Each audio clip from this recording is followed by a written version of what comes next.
বাংলাদেশের অন্তর্বর্তীকালীন সরকারকে সমর্থন করছে জাতিসংঘ। সেই সাথে অর্থনৈতিক উন্নয়ন ও গণতন্ত্র প্রতিষ্ঠার জন্য সব ধরনের সহযোগিতা করার প্রতিশ্রুতি দিয়েছেন সংস্থাটির আবাসিক সমন্বয়কারী গোয়েন লুইস। বিএনপির সাথে এক বৈঠক শেষে তিনি সাংবাদিকদের এসব কথা জানান।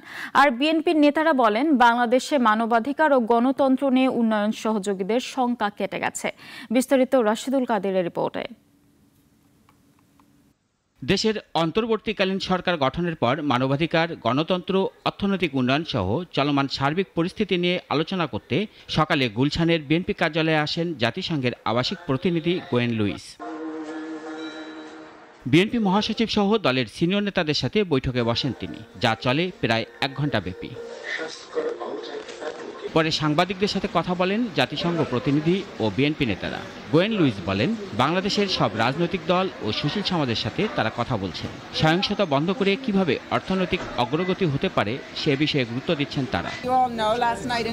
জাতিসংঘ বাংলাদেশের অন্তর্বর্তীকালীন সরকারকে সমর্থন করছে। দেশটির মানবাধিকার ও গণতন্ত্রের শঙ্কা কেটে গেছে। জাতিসংঘ বাংলাদেশের গণতন্ত্র ও অর্থনৈতিক উন্নয়নের সহযোগিতা করতে চায়। সে লক্ষ্যে দেশটির সব রাজনৈতিক দল ও সুশীল সমাজের সাথে আলোচনা করছে।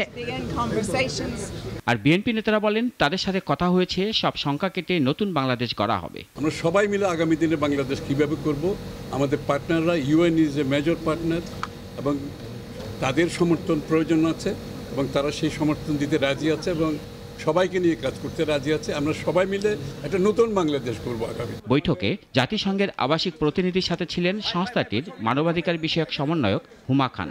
আর বিএনপির মহাসচিব মির্জা ফখরুল ইসলাম আলমগীরের সাথে ছিলেন দলটির সিনিয়র নেতারা। রাশিদুল কাদের, নাগরিক, ঢাকা।